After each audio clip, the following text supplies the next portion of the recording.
Of the Lowell City Council to order. Thank you, councilmen, councilwomen, for being present. Thank you, everyone that's here. Looks like we have a lot of things going on. I've asked Jerry Hudlow to lead in the invocation, so if you'll rise with me, he'll lead us in the prayer, and then remain standing, Pledge of Allegiance. Let's pray. Father, we thank you for this great opportunity to come together and participate in this experiment called self-government. Guide our decisions this evening, Lord, so they may be pleasing unto you, be pleasing unto our citizens. Father, we thank you again for these opportunities that you give us. In Christ's name we pray. Amen. Amen. I pledge allegiance to the flag of the United States of America and to the republic for which it stands, one nation, under God, indivisible, with liberty and justice for all.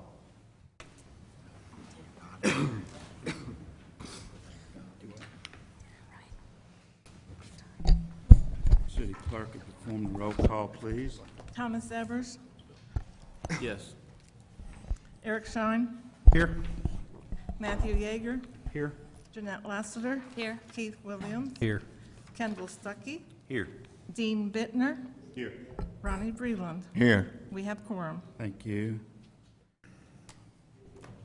On the consent agenda items, I'll give council members a few minutes to peruse those, as well as the financial statement.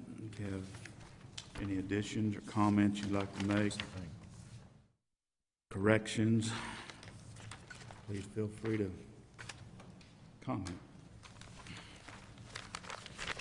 Sales tax looks good still, again. Do we know what's caused the increase in sales tax? Or is it, I mean, do we get a report of how much is coming from alcohol or anything? We do not receive anything from the state. In fact, the state will not tell us where the sales taxes come from.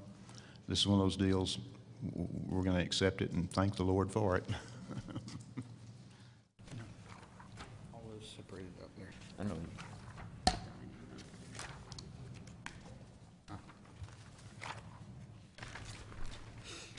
Any questions regarding the minutes?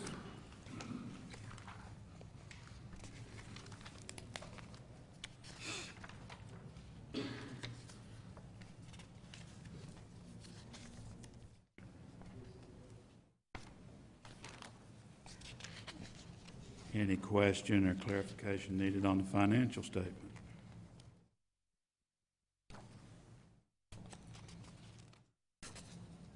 If not, I entertain a motion to approve the consent agenda items. So moved.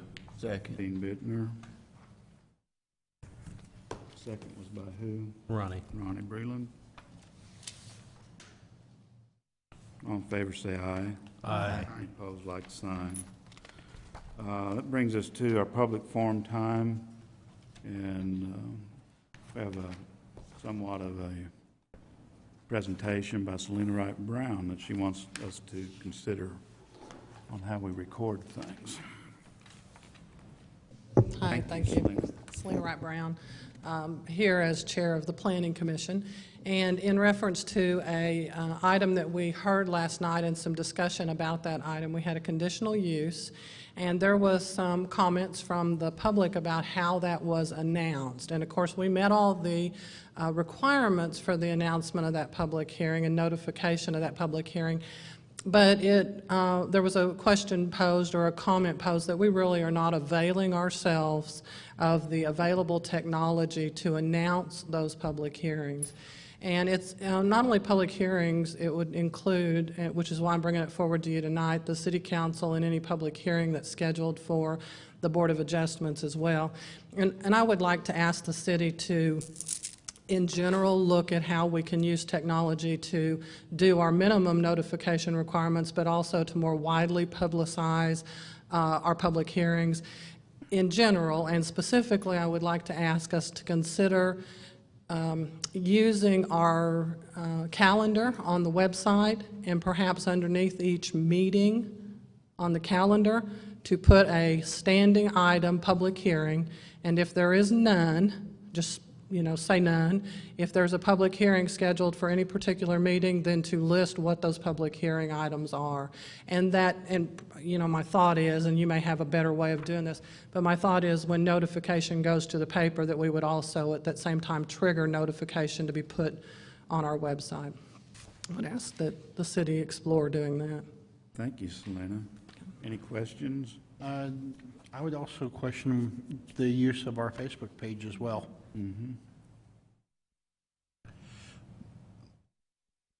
Thank you. The alerting system whereby you get a text when there's severe storm approaching or severe weather approaching or something like that, is it Cooper, I think, that has one of those alerting systems? And I don't know, people could sign up to get those notifications, if you will. We get them in Springdale all the time. So that might be something we look at, implementing a system like that. I would agree there is a lot of possibilities, and I would say that we should explore technology at its fullest to be able to use that. At a minimum, I would say we need to have it on our webpage underneath our meeting calendar. And that could be easily initiated. Something we use down there, and it's not terribly expensive, is there's a daily briefing, if you will, that for those people who want it, it goes out via email or text, and you sign up for it voluntarily, of course, and it notifies you of how many calls the fire department made yesterday, and you can be specific, what was the nature, how many fire calls, how many EMS, or whatever, as well as something we're branching off into as a department now, our daily training. Where are we going to be? Are we flowing water? Do we have streets blocked? Those kinds of things. And it's very inexpensive, and it goes out via email or text, and that might be a very, very cost-effective way to get those notifications out. I think I'll get you some information on it if you want it.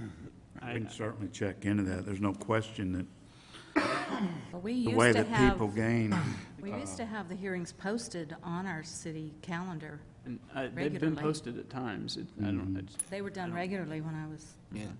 doing them. and I think even an Public email hearings, distribution list would work too. Just a simple email distribution list that people could, Sign up for. ask to be added Sure. to, something like that. Different media are already often on things like that for notifications. So just extending that to the public to get subscribed to when those go out would, And the doesn't seem like public, it'd be that difficult. the public did have access to it. All they had to do was sign up for it at one time. okay. So Eric may be aware of that already. And would you be doing this just in addition to what you normally post in signs, or just in lieu of posting the signs and all that? No, we would have to do our minimum notification with signs and newspaper as well. Okay.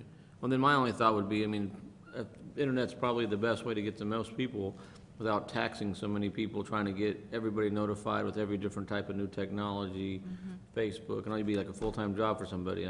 I'm all for the internet and the normal way you're doing it, the way you're at least expanding on what we've done in the past, so. Somebody that's techno-savvy explained to me what Twitter does. I hear a lot of Just things another about Twitter. Is that just- something that could be A used? lot like Facebook, Yeah, yes. just another communication, yeah. Think of it between Facebook and a digital version of a text message online. Is there cost associated with Twitter? No. And actually, a lot of these things can be done simultaneously. There are avenues which you can email, text, Facebook and Twitter all at the same time. Well, we will do that. Selena, I I will think, have Eric Seifried look into this, and then I'll have him give us a report next council meeting of those things that we've discovered and that are available. Will that work? Yeah. We also still have a techno geek in the booth. Yes. Is there anything that we're missing? No? No. He doesn't want to admit to anything. Selena, I think that's a great idea. All right, thank you. Airplanes with long banners is recommended by the city attorney, so Well, I'm sure there's a cost associated with that. we Would could do, we would could that do be anything those- like circling the wagons? Well, the attorney was volunteering to pay for it. Don't forget, we could do those guys with the sandwich boards, you know, and they could, all right, never mind. That probably Are you requires, volunteering? that probably requires a permit or something. I don't want to do that. Signage issues. Yeah, there you go. Thank y'all. Thank you, Selena, for bringing that to the attention of the council. And we will investigate that and give the council some options that we can implement. Okay, that's the only name we have down to speak. Mr. Mayor? All right. Yes, ma'am. I just have something to bring to the council's attention, and a way of thanks to Chief Harvey and Chaplain Eddie Davis. Both went down and attended the funeral of the Scott County Sheriff a couple of weeks ago. He was a good friend of mine and former co-church member, and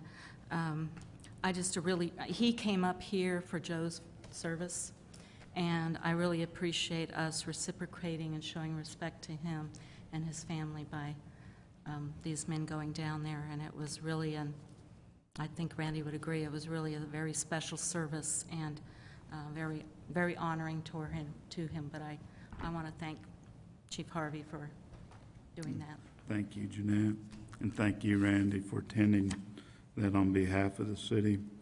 That'll close a public forum at, what is it, 6:44? Start at 6:37? Yep. Okay. That brings us to old business, which we have none. Right into new business, where we have a resolution. Resolution appropriating funding for payment of the City of Lowell's share of utilities at the J.B. Hunt Senior Activity Center. Jerry Hudlow, our Finance Director, will explain why we need to seed this fund in this way.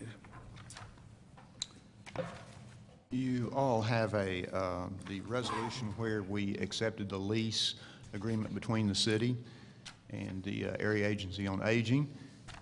Attached to that, one of the pages of the lease agreement, and outlined in yellow there, the part that contains this, talking about the cost sharing of the utilities at the center.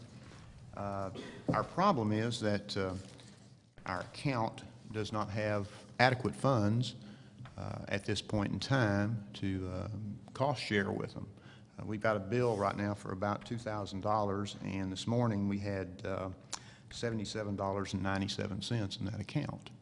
So until this begins to generate some money from rentals and this type of thing, we're going to need to seed this money to that so that we can fulfill our obligation under the contract.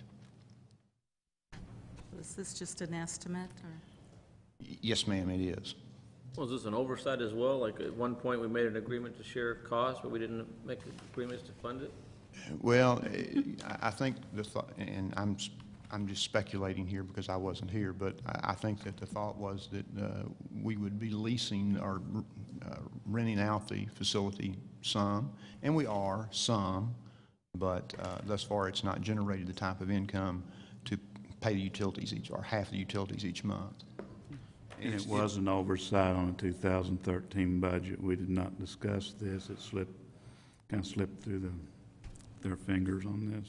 So are we proposing that this monies will cover the rest of the year, 50%? This is, yes, we think so. This is a pretty close estimate.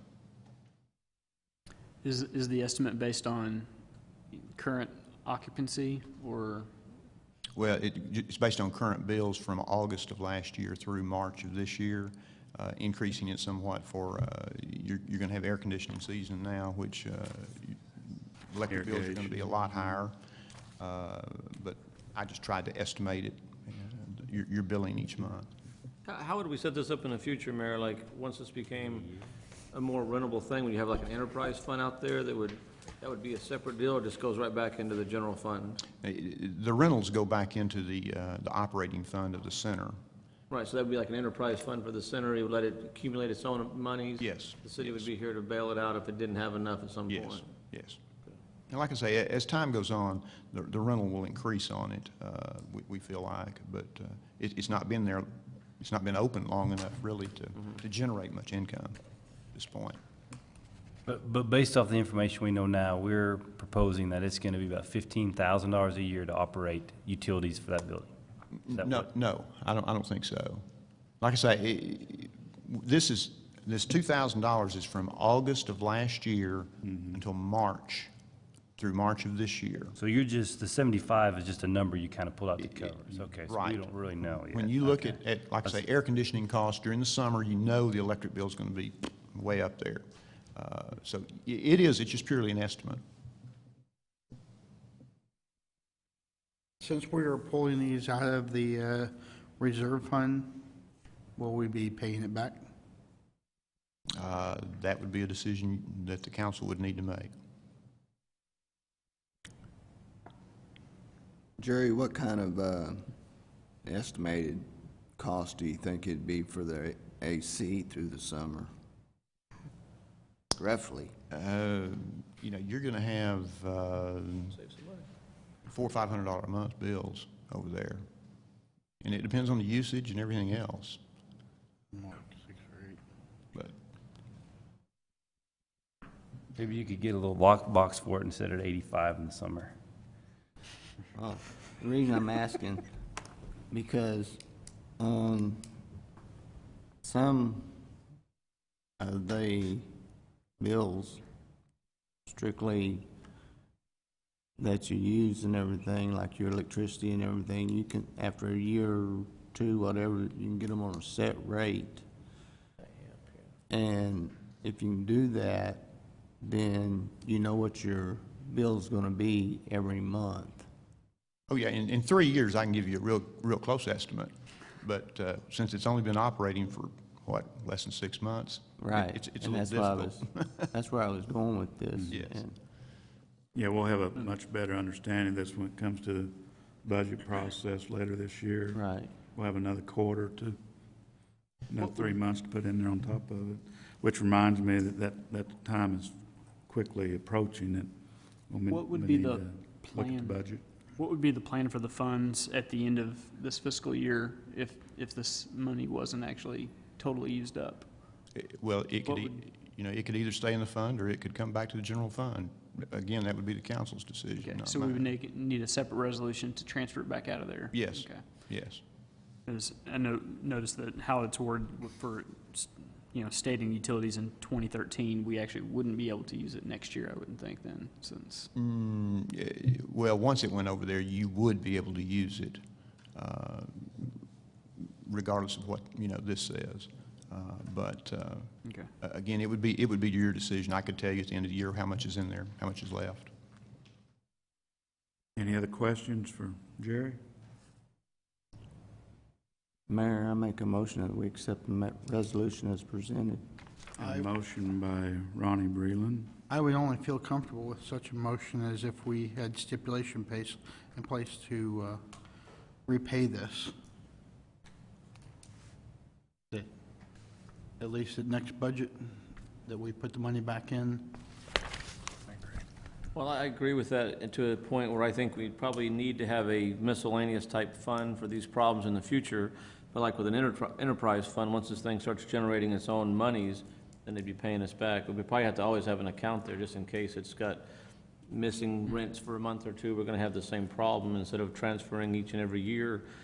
Who wants to do that? Plus, I'm sure we could set it up so that once this thing got to a amount of money, we could just have it we could then vote to transfer it back to the general fund if it got to have $5,000 or $6,000 in it. I'm in favor of that, Yeah, that's how I'd prefer to see it, is once it reaches a certain amount of not needed after a while, or we know what the average amount's gonna need to be, but I'd love to keep it over there just as a buffer in case, we lose tenants, anything like that, someone moves out, but. Sure. Of Something, course, it's a brand-new building, but also maintenance issues comes out of the same fund. And we have it, I don't know if you recall the contract or not, but anything over $100, city is responsible for. Anything under $100, the area agency on aging is responsible for. But this is the same fund that's attached to the utilities, I believe, isn't it, Jerry? That's what I thought.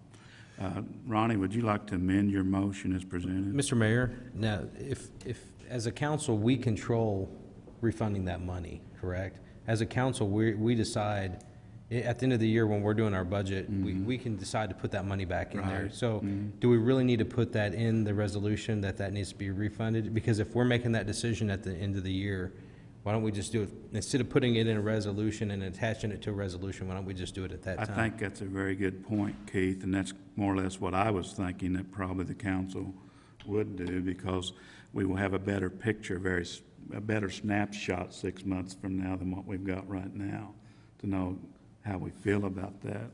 And we can make a notation, our 2014 budgetary process, to be sure and visit that. Jerry and I have already started on a pretty exhaustive list of things that we want to be sure that you're all aware of. We could add this to the list if you were comfortable at doing it at that time, and just leave the motion as is, as it's presented. I mean, ultimately, if it doesn't get refunded, we're the reason why it didn't get refunded in there. Right. So, I think Eric's point is well made, though, that as long as we're all on the same page here, that we're in agreement, we're going to put that money back. I'm certainly comfortable with that. The bottom line is we have to fund it. We can't let it sit vacant and close it up. I would like to see us promote its availability a little more. Maybe prominent location in the newsletter. Don't forget, it's available for rental, et cetera, et cetera. So, I think once it begins to be utilized more as what its intended use is, and we do have a new director now, we're optimistic that programs are going to change there and reach out further into the community and what they have been. I think once the word gets out by those that attend that we will see a lot more usage and leasing and people taking advantage of the facility through the week and on the weekends. So. Mr. Mayor, I'd like to second Ronnie's motion. Okay, we have a second to the motion that Ronnie Breland presented. Any further discussion? Roll call, please. Jeanette Lassiter, Yes. Matthew Yeager, Yes. Eric Schein, Yes. Ronnie Breland, Yes. Keith Williams, Yes. Thomas Evers, Yes. Dean Bittner, yes. Kendall Stuckey. Yes. Motion to approve resolution as presented has been approved. The resolution is assigned resolution number 13-10, number 13-10. Thank you. And Council, Jerry Hudlow and myself will be sure that that's included for discussion, budgetary time, in case we sleep since between now and then, okay? Okay. I'm going to put Ronnie in charge of reminding us. Excuse me? I'm going to put Ronnie in charge of reminding us at that time. Okay. That's fine. That brings us to committee reports. Matt, I'd just like to thank you for the diligence that you give this committee with your notes. Every time I read over the notes that you write during the ordinance committee, I'm amazed that you catch so many of the particulars and specifics on that. You do a very good job at that. And thank you for volunteering to do that. Wait, volunteering. Oh, you were appointed. So, but He was appointed before he became a council member, and we would not let him quit. well, he does a tremendous job, and they're very clear. And if there is any question to the ordinance committee meeting notes, I don't know how there could be when they're so thorough. But Dean, would you like to make a comment on the ordinance committee meeting? We met briefly, Mayor. We had no citizens' input on the parking in the street versus parking in the yards discussion. I'm kind of surprised about that, but, and again, Matt does a great job with the minutes, even with my limited help, and I apologize for not being more prompt with that. But anyway, we did meet. Chris is going to work with the good folks at Deffenbaugh as we move forward here and try to make sure that that we don't interfere with their operations, and that we try to address this thing. if it's a darned if you do, darned if you don't deal. And as those of you who might have been there, as you're well aware, if you park in the street, then you have to deal with emergency vehicles, and you have to worry about deaf and ball, you have to worry about the postal service and the street sweepers and all the other things. If you prohibit parking in the streets during daytime hours, then you have to deal with parking in the yards and parking on the sidewalks and all the other things. So we're really up against it, struggling with it like most communities around the country. We'll just kind of muddle through this and try to get it right. So, but that's about it. That's all we've got. You know, we already moved to committee reports, but I forgot to ask if there were any new business items that anyone would like to present, so I'll give you opportunity to do that. We do have Representative Deffenbaugh again here tonight. I'm assuming that everyone got a letter in the mail. Thought it was well constructed, and in your packet is the new amendment, which reads clearly, all customers, including those on the yellow bag program, will be required to recycle. The cost for those on the yellow bag program will be 90 cents per month for recycling. All yellow bag customers with recycling will be provided with a polycart at no additional charge.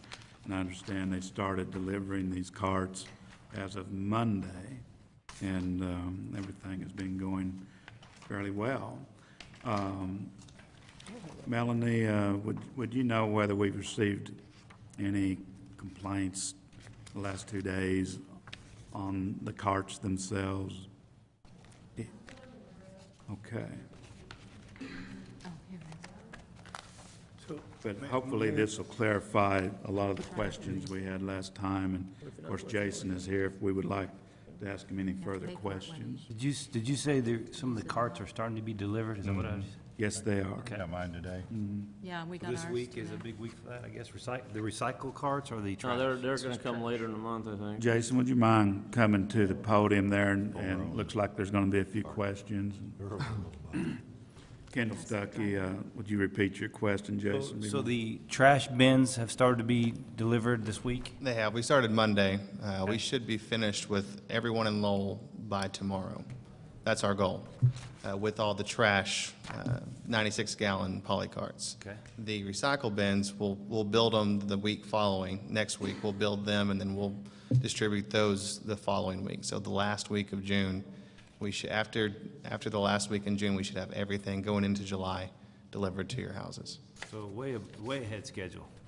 Yeah. I think we talked, it was like September maybe. We like to be heroes. I like that. Yeah, That's good. yeah. When will they be required usage? What's that? Like on Friday's trash, when you start using them this week? You can use them as soon as you have them. That's fine. But when will it be required that you must use them? As far as with the ASL truck, it's a couple months, probably another month or so before that we get the truck.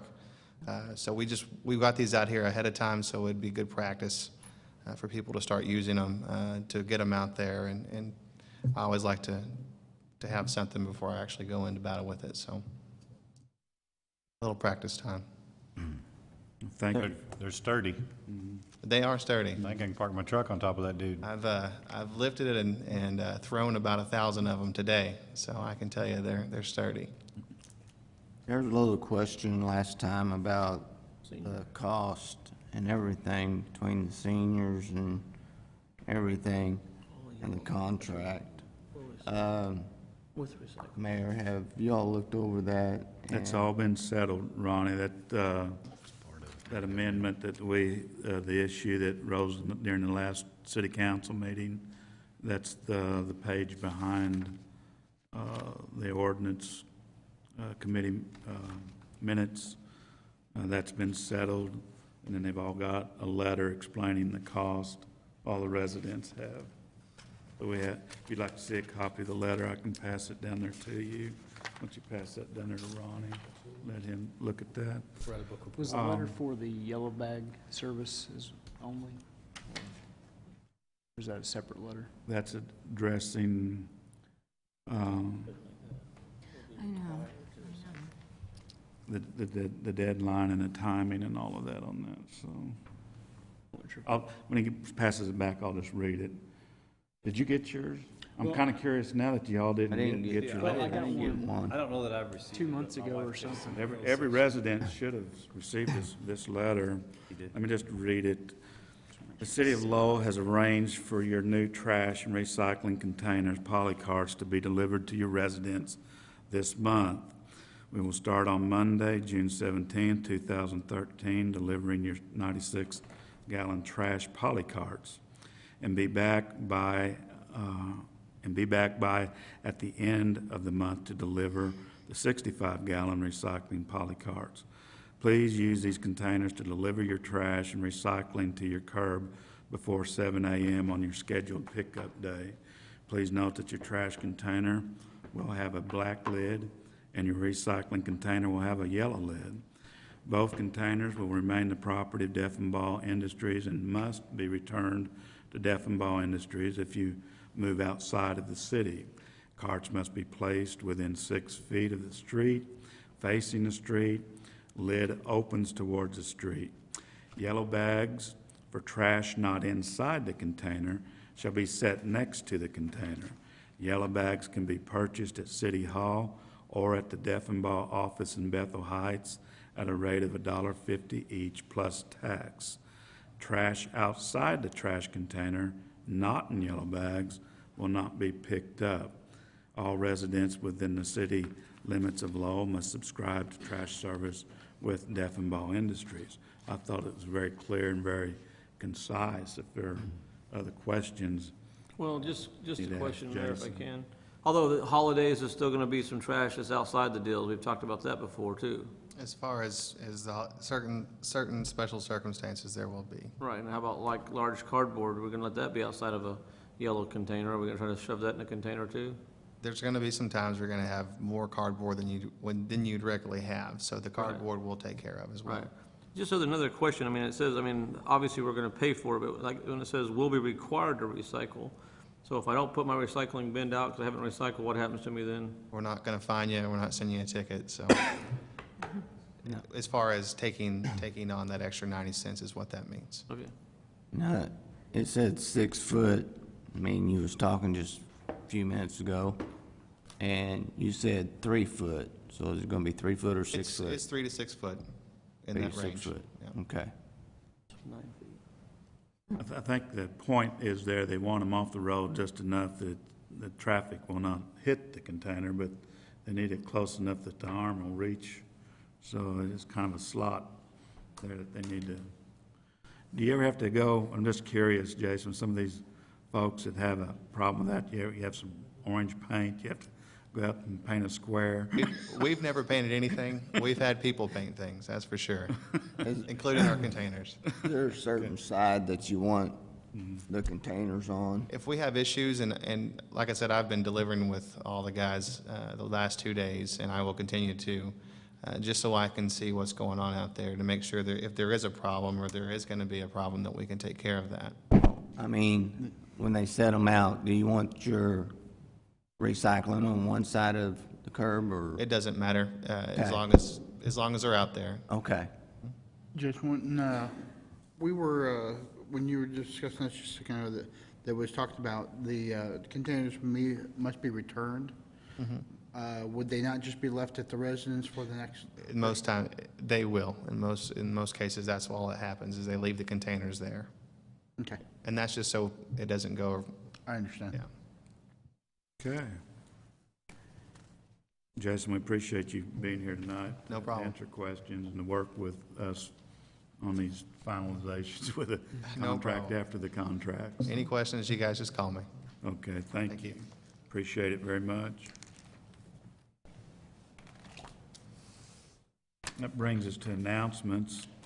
We have two people give a report on Mudtown Days. We have the marshal of the parade, Selena Wright Brown, going to give us a report on how that went. And then also Chris Sullivan is going to give us a summary of Mudtown as well. Different spin. 2 different spins. Well, thank you for the honor of being Grand Marshal. That was quite exciting, and I have to tell you, riding in the lead car and the wave and throwing candy, I've got it down. I can do it. It was good. I did have a wonderful, cute little helper with me in the car, and she had a blast. So being Grand Marshal was quite interesting, and it was very easy work, and there was no rain. We do have some opportunity, I think, to really publicize our parade a little more. We did have a delay, and so because of the rain, we pushed it back a little bit, but I think that has been a historic challenge to get a lot of people out for the parade. But the toughest thing I did was judge the little Mr. and Mrs. Lowell Tiny Tot contest. Man, that was hard. We made it out of there alive. No parents were angry, but the cutest kids, wonderful people. They took the microphone out of Chris's hands. I mean, just some of them had no fear at all. And probably the cutest one was the little girl who turned around and after she'd taken the microphone said, "I think you all are beautiful." So it was a wonderful, wonderful time, and I know the committee's already hard at work on next year, and I would encourage all of you to be there and be out and be involved in it because it really was a lot of fun. So thank you. Thank you, Selena. It was There were fun, wasn't it? 19 contestants in that Tiny Tot contest, and I think at some point, we probably ought to invite them to come to City Hall one night, be recognized early in the City Council meeting. They're adorable kids. It was Yeah, fun. that's true. That would be a great idea. I And did forget one thing. go ahead. I do have the YMCA video. I'll sell it. If you haven't seen it, You weren't there for that. You missed a big time. Yeah, you did. yeah, if you haven't seen Got it, you it on should take the Facebook, take the yeah. time to go and see it. Chris, what have you got to share? It was a fantastic event. The weather held back the numbers. The only real numbers I could give you would be that we do know for sure that we had 1,480 people at the carnival on Saturday. That's the only number I can tell you for sure. It was very muddy. But like Selena said, the rain held off at the right time for the parade, the right time for our events on Saturday. We lost a lot of vendors, a lot of food vendors, but they want to be here next year, and we're very positive about next year. We had great entertainment. I would ask you to raise your hand if you were here, but I already know the answer, so I'm not going to. I hope to see you next year. I want to thank all the staff because all the staff was here. We had great help. All the planning commissioners came. That was great. I hope the weather holds out for us next year. Will be the same time. The committee did meet today, May 30th and 31st again. We did lose the Rogers High School Parade because of the rain, but they will be with us again next year. Car show was fantastic. If there's questions or anybody has suggestions, we're looking for more ideas. How did the new stage work out? Stage was fantastic, was great. Did you say May 30th and 31st? Yes, sir. Yes, sir. Good. The parade really was great. The cars that were there, they weren't even afraid to get the cars wet. We had lots of local participation. Great fireworks show. Oh, the fireworks show. Yeah, we would like to thank Jake's Fireworks, Bethel Heights, And the fire department. and our fire department. Yeah. So it was great. Chris, Chesney's complimented you on your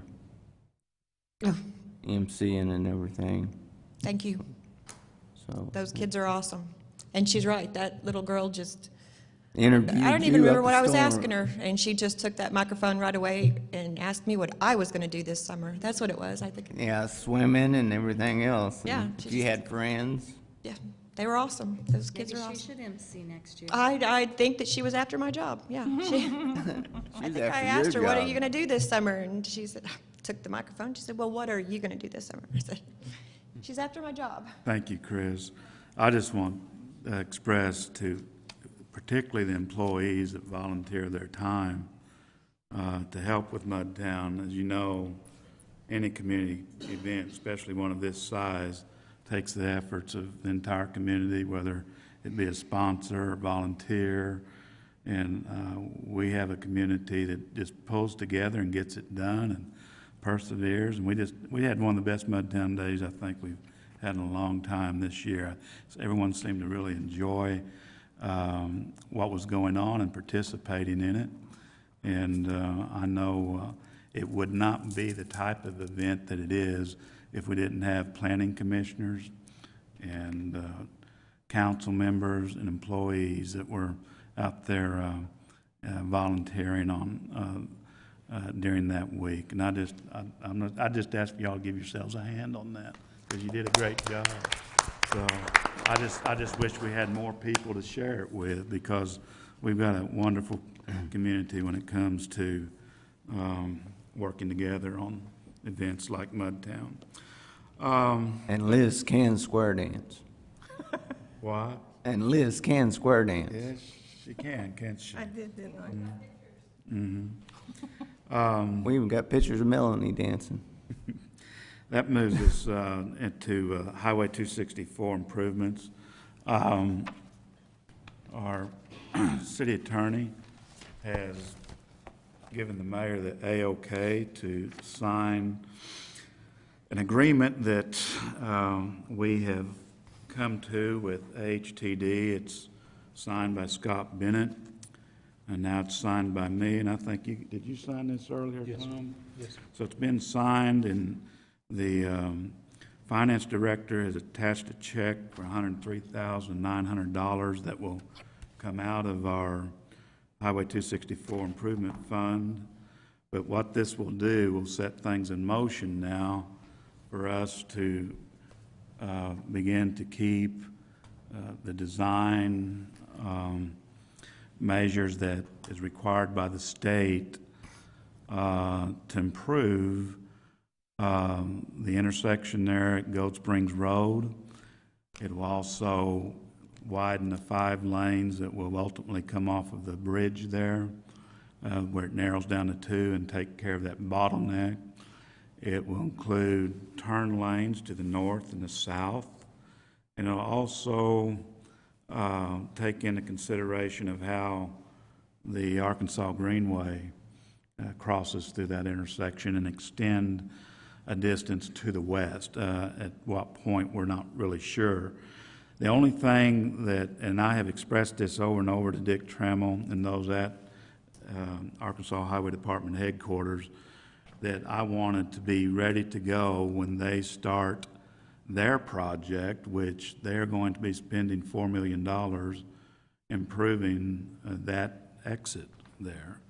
It includes widening the bridge, adding sidewalks, adding turn lanes, and so it's going to be a much improved area in the short future. The only thing that's holding it up is this Arkansas Wildlife and Fish Commission and a new recharge study, since that area falls within the blind cave fish and the gray bat zone. So once that's completed and hopefully we get the A-OK to move forward, then the state will start their programs along that area, and we plan to be ready to break ground shortly after that. So that's, what would that be? That'd be probably fall of next year. So everyone that works at Arvest or uses that intersection will beg your patience for another 15 months to 2 years, and things should improve. So that's something I wanted to have my own little private party when I got the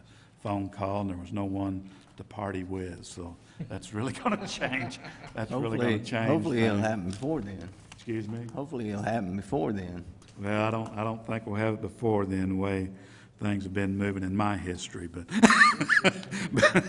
but hopefully now that we have a contract, it will begin to move. Mr. Mayor? Yes, ma'am. In that same area, I understand today Atwood started putting steel up. Yes, they did. They have all their concrete work done, including their parking lot and driveways, and the building has been delivered, and steel is going up into the air. And so things are going to change quickly out there as far as the building is concerned. Mayor, I have a question on that, when the bridge is widened, are they gonna have lights across that bridge? Kinda like I have not seen the design of the bridge yet. You're probably referring to the bridge down at the promenade yeah, area. I don't know I'm sure there was an extra price tag associated with that probably the city of Rogers had to pick up.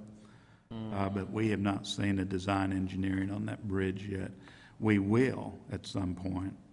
But if that's something that the city would think that they would want to invest in, then we probably need to visit that during the budget process as well. it just seems like we're kinda all going along with the same types of signs in all the region.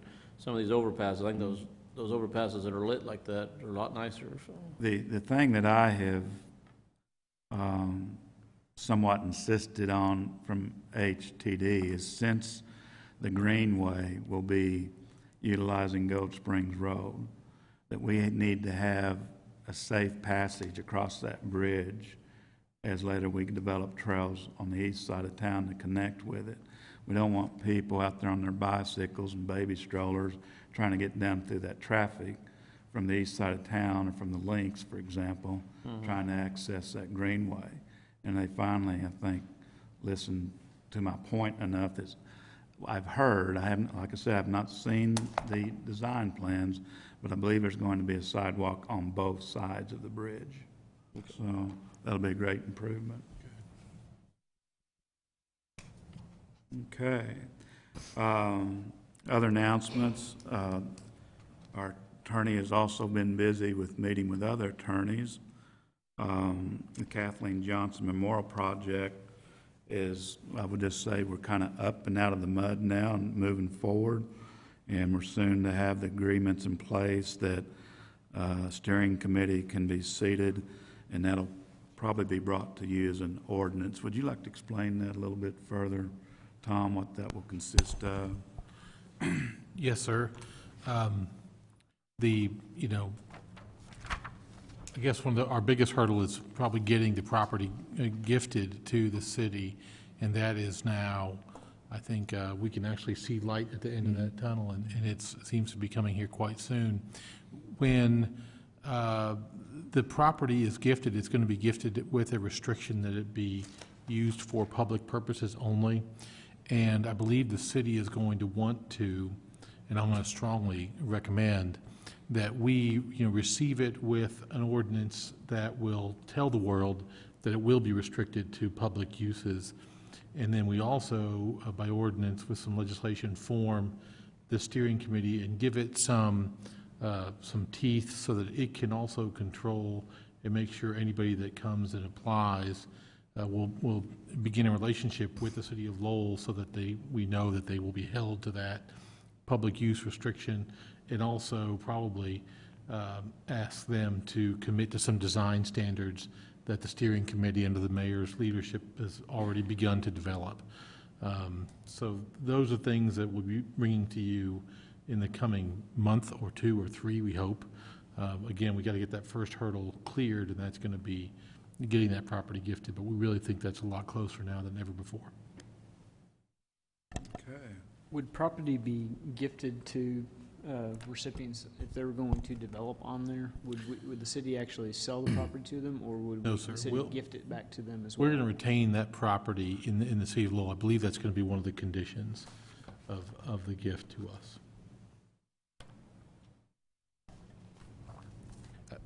I think a complete answer, though, also, Matt, would have to be that part of the original acreage is going to be separately gifted, we anticipate, to an educational use.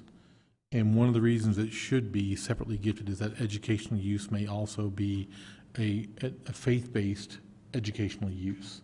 And so it provided some problems to the city of Lowell in being able to transfer that in such a way that we didn't run into the separation clause. And so that we really appreciate the work of not just the school, but also, of course, the owner and his trustees in helping us figure out a way to do that where we wouldn't be faced with that, problem.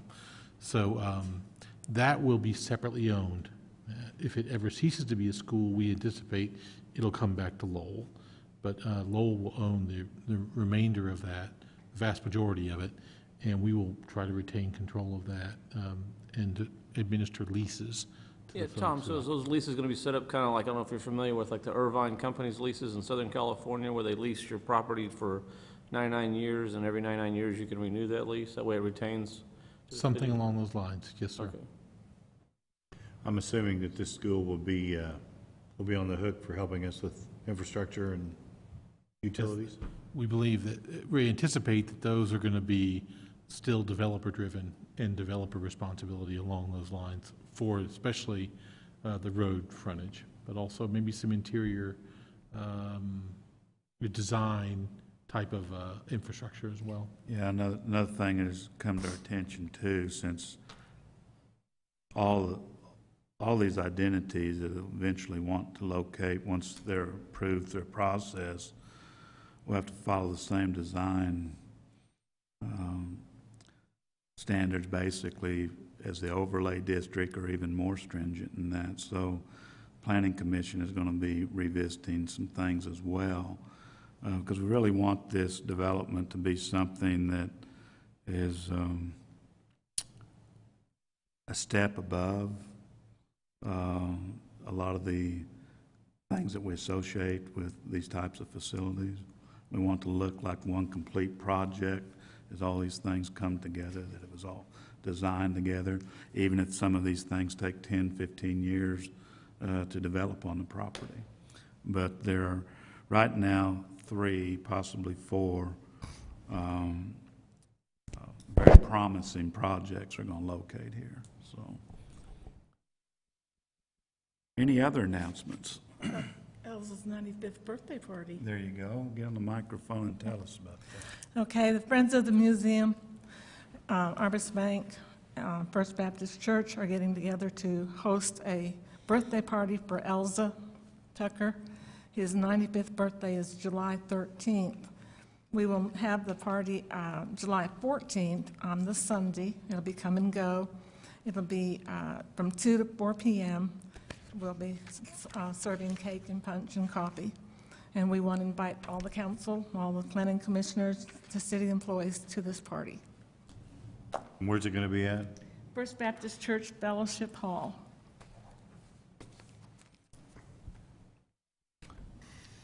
Any other announcements? I had a question. Yes, sir. I think all the councilmen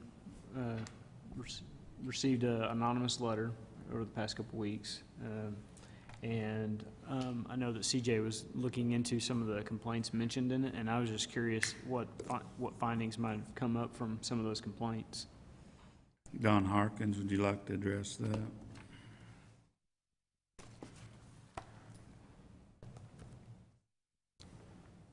Actually, I never got a letter. Yeah. You didn't?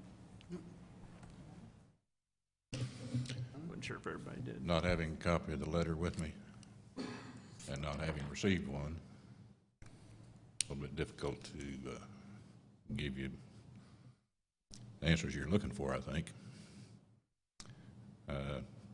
In the 29, close to 30 years that I've worked for the city, complaints that are not signed basically are not attended to. Just for your information, it was about the same as the previous letter. I've worked for 6 different mayors, and that's been the case so far.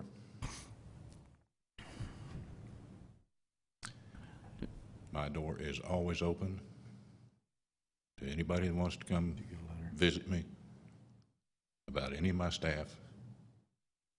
Not one person has been in my office about anything that letter referred to. Until they are, I have nothing to say about it. Thank you, Don. If I may, and whoever the author of the letter was or is, it's irrelevant. I can tell you that I personally don't like that type of communication, don't want that type of communication. If you're going to be bold enough to make an accusation, then put your name on it. And whoever that person might be or persons might be, if you're watching this on the internet directly, if you have an issue, then own it. Step forward, put your name on it, and let's address it. In reading that letter, it smacked of a vendetta. It was someone who was angry with an individual. The snide comments throughout really took away from any credibility that the letter might have had to offer. And personally, if whoever wrote that is listening, or anyone who might consider writing that in the future, don't send me one of those. Call me or come see me, but be man enough or woman enough to own it. If you're going to say it, then own it. You know, I'd like to address that a little bit further. CJ asked me if he could have a copy of it. Of course, I gave him a copy. And when I read it, I went down through there, and just about every one of them that was on there had been addressed, not just by CJ, but by the council. We had addressed every one of the things on there, like the signage out there, sitting there on Spring Creek Road and everything. We had talked about every bit of it. So, like, I'll have to back Dean up on it. If you want to write something, own up to it, you know, because it had all been addressed. I think unless someone else has a comment, I think we all pretty well know how we handle anonymous complaints. So I have a different feeling about anonymous complaints, but I'll leave that aside. My only curiosity with the letter, because you know, I don't like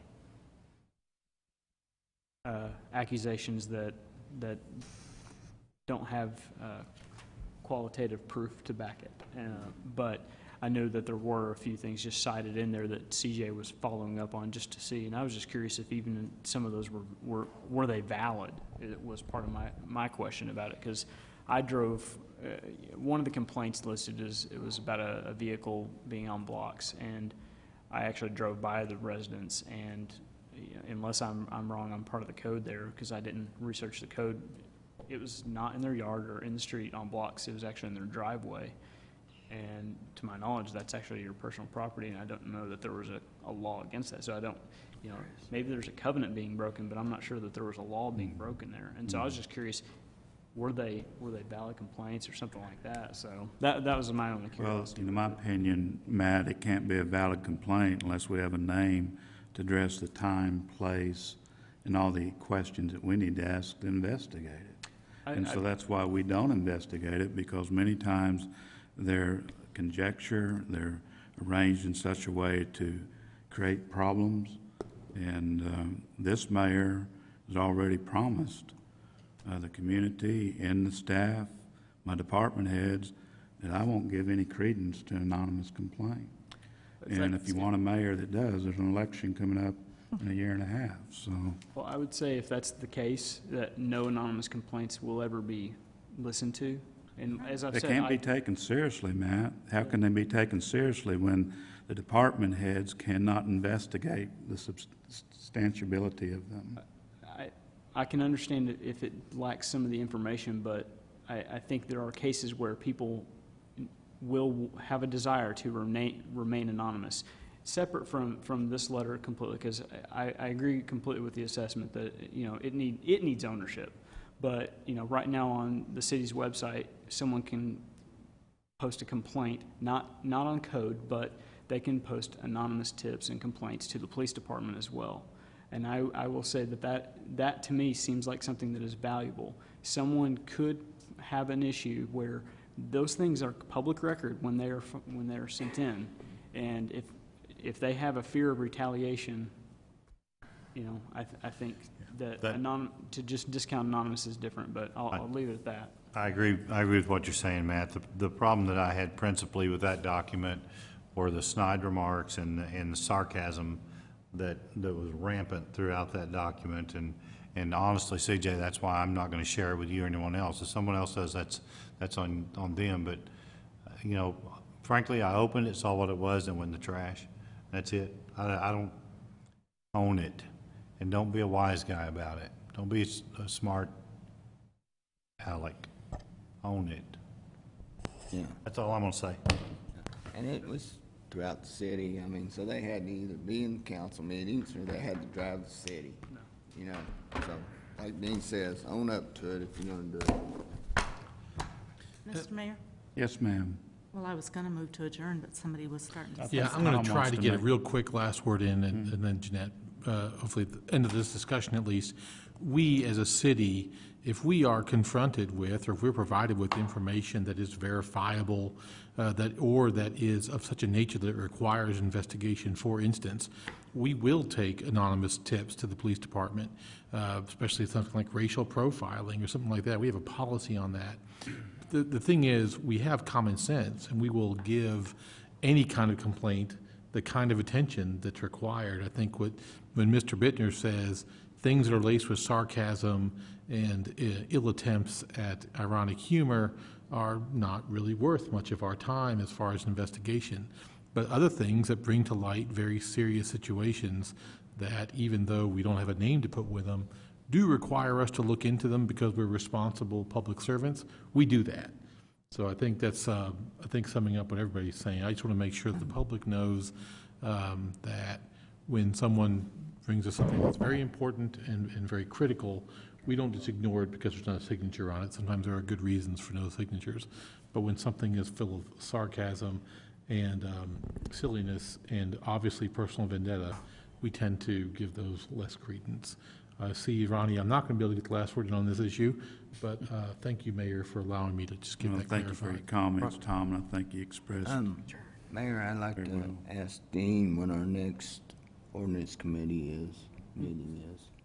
We'll have to schedule it. I visited, for those of you who didn't hear, Ronnie's asking when the next ordinance committee meeting is. Chris and I will get together and we'll make that happen. We're trying to get some folks to come together and join us. And from what I'm hearing from Tom, we've got work to do here in the near future to get our ducks in a row here on the issue. Oh, yes, sir. The reason I asked, because you had asked me for them subjections and on the noise and. Okay. Yeah, and I've got all that, that's why I asked. Okay, we'll include that in the next meeting. Okay, any other announcement? Jeanette, did you have Mr. something to say? Mayor, I move we adjourn. Second. We have a motion by Jeanette Laster to adjourn, second by Dean Bittner. No all in favor say aye. Aye. No objections, meeting adjourned at 7:10.